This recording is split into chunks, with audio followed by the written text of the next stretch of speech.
வணக்கம். நான் உங்கள் அபிமான யோகாம்பால் சுந்தர்.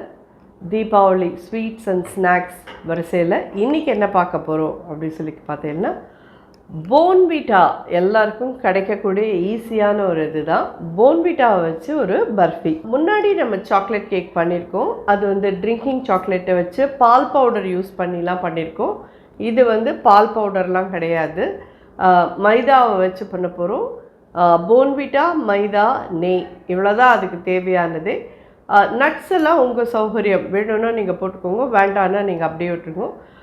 போன்விட்டா, மைதா, சர்க்கரை, நெய் இதோடு முடிஞ்சிடும். 4 ஐட்டம் இருந்ததுன்னா இந்த ஜோரான இந்த போன்விட்டா பர்ஃபி நீங்கள் பண்ணிடலாம். தீபாவளிக்கு ரொம்ப ஈஸி, ரொம்ப குவிக்காக ஆகிடும், ரொம்ப ரொம்ப நல்லாயிருக்கும். ஸ்டெப் பை ஸ்டெப் எப்படி பண்ணுறதுன்னு பார்க்கலாம்.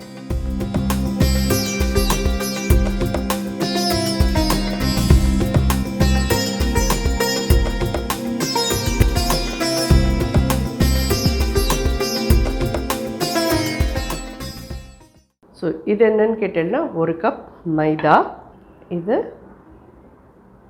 கடாயில் எடுத்துக்கலாம். 1/2 கப் கிட்டக்க நெய் இதில் விடுறேன்.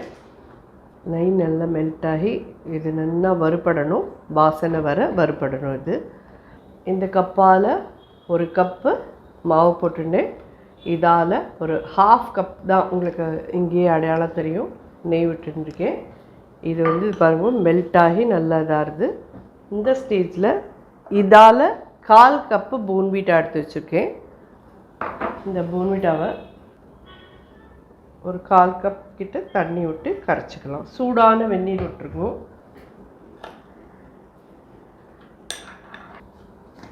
நம்ம விட்ட நெய்லாம் இந்த மாவுலேருந்து கொஞ்சம் வெளியில் வர ஆரம்பிக்கும். வாசனையும் நல்லா வறுபட்ட வாசனை வரும் மைதா. அது வரைக்கும் இதை நீங்கள் வறுத்தேன்னா தான் பர்ஃபி ரொம்ப நல்லா வரும். தெரியுறதா உங்களுக்கு எப்படி மெல்ட் ஆகி இது அப்படி கெட்டியாக இருந்தது. இப்போ நெய் இது மாதிரி ஒரு மாதிரி ஸ்ப்ரெட்டடாக இருக்குது பாருங்கள். இன்னும் கொஞ்சம் கலர் மாறட்டும். ஸோ இது பார்த்தீங்கன்னா ஜோராக நல்லா மெல்ட் ஆகிடுது.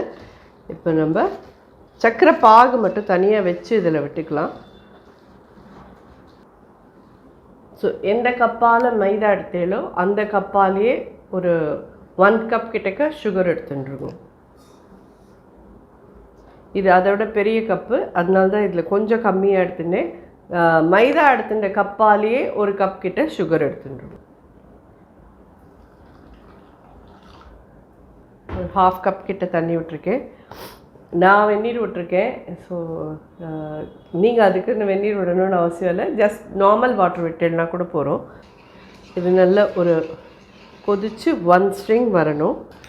போன்விட்டாவை எந்த நாள்லேயும் அப்படியே போட்டுடாதீங்க. கேக் கலர் எடுத்து, பர்ஃபி கலர் எடுத்து அப்புறம் கட்டி கட்டியாக அங்கங்கே நின்றுடும். இந்த மாதிரி வெந்நீரை விட்டு ஜஸ்ட்டு இது ஒரு 1/4 கப்னா ஒரு 1/4 கப்பே நல்லா சுடுற வெந்நீரை விட்டு நல்லா கரைச்சின்னு இருக்கும். நீங்கள் எந்த ட்ரேயில் இது மாதிரி பண்ண போகிறீங்களோ அதில் நெய் விட்டு நல்லா பட்டர் பேப்பர் போட்டுருங்கோ. எல்லா சைட்லேயும் நெய் விட்டு தடவிட்டுருங்கோ.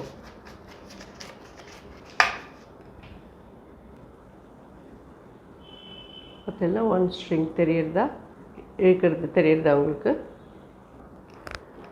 இந்த பாகு இதில் விட்டுருலாம். இந்த போன்விட்டாவையும் இதில் ஆட் பண்ணிடலாம்.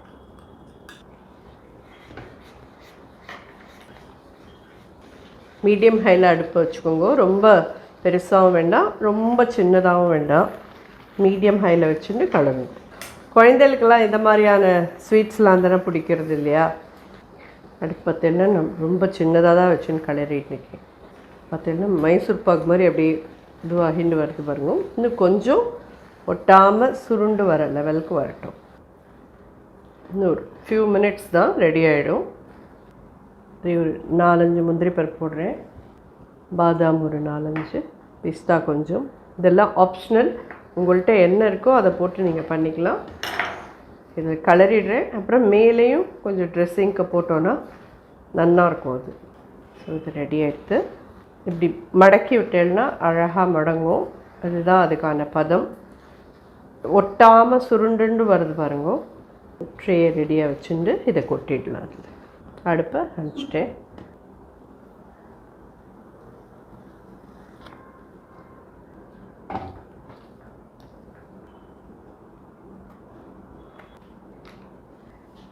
மேலேயும் கரண்டியால் நல்லா அழுத்தி விட்டுருங்க. இதையும் செட் ஆகட்டும். ஒரு ½ கிட்ட ஆகும் செட் ஆகிறதுக்கு. செட் ஆகட்டும். நம்ம அதுக்குள்ளே அடுத்தது ஸ்நாக்ஸை பார்த்துட்டு ஸ்நாக்ஸ் ரெடி ஆன அப்புறமா இதை துண்டை போடலாம். ஓகேவா? பார்க்கலாம். நம்ம இன்றைக்கான கார ஸ்நாக்ஸ் என்ன பண்ண போகிறோம் அப்படின்னு சொல்லி கேட்டேன்னா, காரா பூந்தி எல்லாருக்குமே ரொம்ப ஈஸியாக வரக்கூடியதில் ஒன்றுமே பிரச்சனையே இல்லை. ஏன்னா இந்த மாதிரி கரண்டி கூட எல்லா ராத்துலேயும் இருக்கும் கண்டிப்பாக. இதுலேயே நீங்கள் பூந்தி தேய்ச்சிக்கலாம். இதுக்குன்னு பூந்தி தேய்க்கிற தட்டு வாங்கணும், போகணும், வரணும் அப்படிலாம் நீங்கள் எதுவுமே பயப்பட வேண்டாம். இதுலேயே அழகாக நீங்கள் பூந்தி தேய்ச்சி எடுத்துக்கலாம். இதில் என்ன, நம்ம வந்து ஒரு 5-6 கரண்டி ஊற்றுட்டே இருந்தோன்னா அது ஒரு இடுக்கு வரும். பெரிய இதாக இருந்தால் நம்ம ஒரு 2 கரண்டி 3 கரண்டி விடுவோம், அவ்வளோதானே ஒழிய வேறு ஒன்றுமே இல்லை. கண்டிப்பாக இந்த கரண்டிலேயே வரும். அதனால் இது எல்லா ராத்துலேயும் இருக்கக்கூடியது தான். இதுலேயே நீங்கள் பண்ணலாம். ஸோ நம்ம இப்போ பூந்திக்கு வேணுங்கிறதெல்லாம் தயார் பண்ணிக்கலாம். அடுப்பை ஃபஸ்ட்டு ரெடி பண்ணிக்கிறேன். ஏன்னா சூடான எண்ணெய் வேணும் இதுக்கு. 1 2 3 4 கரண்டி கிட்ட போட்டிருக்கேன். பூந்திக்கு மட்டும் 4 கரண்டிக்கு 3/4 கரண்டி போடுங்க போகிறோம், இல்லை அரை கரண்டி போடுங்க போகிறோம். ரொம்ப அரிசி மாவு வேணும்னு அவசியம் இல்லை இதுக்கு. நான் வந்து ஒரு 4 கரண்டி கடலை மாவுக்கு ஒரு 3/4 கரண்டி தான் போட்டிருக்கேன். உப்பு ½ டீஸ்பூன், காரப்பொடி நல்லா வந்து இது கார ஓமப்பொடி இல்லையா, ஸோ அதனால் காரப்பொடி நல்லா ஒரு ½ டீஸ்பூனுக்கு மேலே போட்டிருக்கேன். பெருங்காயப்பொடி ஒரு 1/4 டீஸ்பூன், மஞ்சப்பொடி ஒரு சின்ன பிஞ்ச், எல்லாத்தையும் நல்லா மிக்ஸ் பண்ணிக்கலாம்.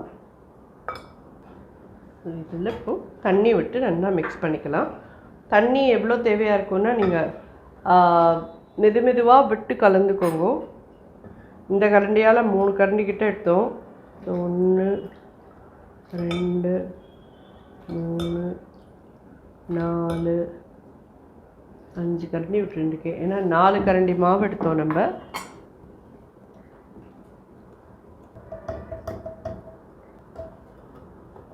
பார்த்தீங்கன்னா இது நல்ல தோசை மாவு பதத்துக்கு இருக்கணும். இது அதை விட ரொம்ப தண்ணியாகவும் இருந்துட வேண்டாம், ரொம்ப திக்காகவும் இருந்ததுனாலும் கஷ்டம். பூந்தி வந்து சப்பையாக விழும். ஸோ இந்த ஸ்டேஜில் நல்ல சூடாக இருக்கிற எண்ணெய், இந்த எண்ணெயில் இந்த மாதிரி சத்தம் வரணும். நல்லா ஒரு 2 ஸ்பூன் கிட்ட எடுத்து விட்ருணும். சோடா உப்பு ஒரு சின்ன பிஞ்ச் போடுறேன்.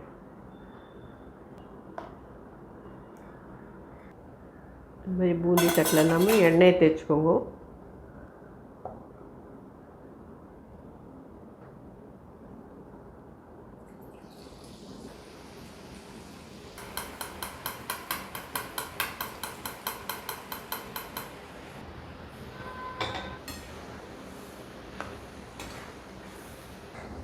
நல்ல ஓசை அடங்கணும். இப்படி முத்தாக விழுந்திருக்கு தெரியுதா? நல்லா ஓசை அடங்கினா தான் அது கிறிஸ்பாகும். ரொம்ப சுலபமான ஒரு இது பூந்தி, அதே மாதிரி லட்டு, இதெல்லாம் வந்து உங்களுக்கு ஈஸியாக பண்ணக்கூடிய ஒரு ஸ்வீட்ஸ் அண்ட் ஸ்நாக்ஸ். போட்டுட்டு இந்த மாதிரி ஒரு பூந்தி எடுத்து நெசுக்கி பாருங்க. நல்ல கிறிஸ்பாக அப்படி உடஞ்சிதுன்னா நல்லா ரெடி ஆகிடுதுன்னு அர்த்தம்.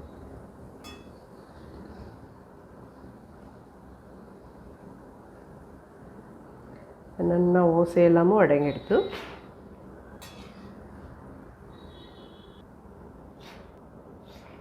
நல்லா முத்தாக வந்திருக்கு பார்த்தீங்களா? அதுக்கு கரெக்டான அளவில் நீங்கள் தண்ணி அதெல்லாம் விட்டு கலந்தேன்னா சரியாக இருக்கும். ரொம்ப தொடர்ந்து நிறையா தண்ணி விட்டுட்டேனாலும் அப்படியே சப்பையாக விழும்.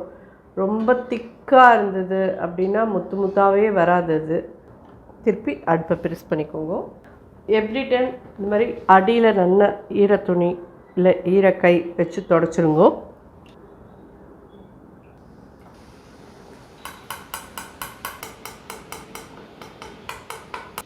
ஸோ இதே மாதிரி எல்லாத்தையும் பொரிச்சு எடுத்துட்டு நம்ம பார்க்கலாம். இதுக்கு அடுத்தாப்பில் இதோட கூட நிலக்கடலை அண்ட் முந்திரி பருப்பு, கருவேப்பிலை எல்லாத்தையும் வறுத்து போட்டு நல்லா மிக்ஸ் பண்ணோன்னா ஜோரான காரா பூந்தி தயார்.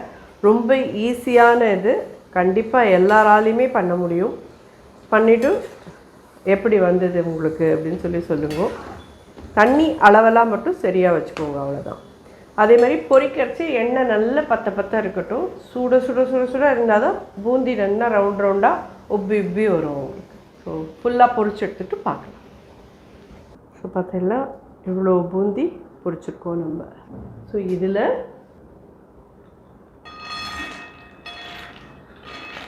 இது பச்சைக்கடலை நல்லா வறுத்துட்டு போடுக்கணும்னா அடுப்பை சின்னதாக வச்சுன்னு வறுக்கிறேன். அப்போ தான் பச்சைக்கடலை நல்லா வறுப்படும். நிலக்கடலை வறுப்படுறது தான் டக்குன்னு சத்தம் வைக்கும். ஒரு 4 கரண்டி மாவுக்கே உங்களுக்கு வந்து நல்லா ஒரு 1/2 கிலோவுக்கு மேலே இருக்கும் பூந்தி. இது இவ்வளோ இருக்கும் பாருங்க. அதில் வந்து நம்ம இன்னும் முந்திரி பருப்பு, நிலக்கடலை எல்லாம் வேற போட போகிறோம். நல்லா நிறையவே காணும். ஸோ நீங்கள் எவ்வளோ உங்களுக்கு தேவைன்றதை பார்த்துன்னு நீங்கள் பண்ணிக்கோங்க. ஆனால் ரொம்ப ஈஸியான ஒரு இது, பயப்படாமல் பண்ணலாம் நீங்கள் எல்லோரும். கொஞ்சம் கலர் மாறட்டும். பூந்தி வந்து எப்படி இருக்கு பாருங்க, அப்படி பவுடர் ஆகிடுது. எஃபர்ட்லெஸ்ஸாக இருக்கும், ரொம்ப டேஸ்டியாக நல்லாயிருக்கும். ஆனால் 2 தடவை நீங்கள் இந்த மாதிரி டிஷ்யூ பேப்பரில் மாற்றி போட்டு எடுத்துட்டுருங்க. அப்போ தான் இந்த எக்ஸ்ட்ரா ஆயிலெலாம் வரும். ஸோ இந்த நிலக்கடலையே எடுத்துடலாம்.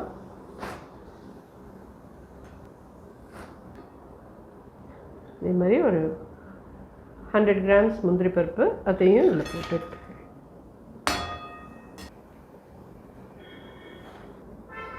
அடுப்பை அரைச்சிடுறேன். இதுக்கு வந்து கருவேப்பிலை மட்டும் வறுத்து போடணும். கொஞ்சம் அது இதானதுக்கப்புறம் வறுக்கலாம். இந்த கடலைக்கும் முந்திரி பருப்புக்கும் கொஞ்சம் உப்பு சேர்த்துக்கலாம். லைட்டாக ஜஸ்ட் ஒரு 1/4 டீஸ்பூன் கிட்ட தான் போடுறேன். அதேமாதிரி இந்த கடலைக்கும் முந்திரி பருப்புக்கும் காரப்பொடி.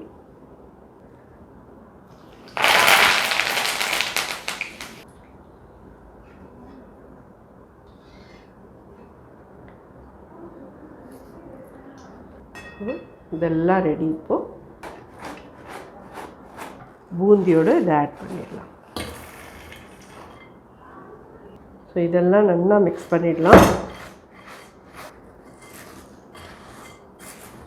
ஸோ ஜோரான காரா பூந்தி நல்ல கிறிஸ்பியாக தயாராகிடுது. நம்ம இந்த போன்விட்டா பர்ஃபியை மட்டும் இப்போ கட் பண்ணிடலாம். கட் பண்ணிட்டோன்னா நமக்கு அது ரெடி ஆகிடும். இது ரெடி ஆகிடுத்து, அது இப்போ பார்க்கலாம்.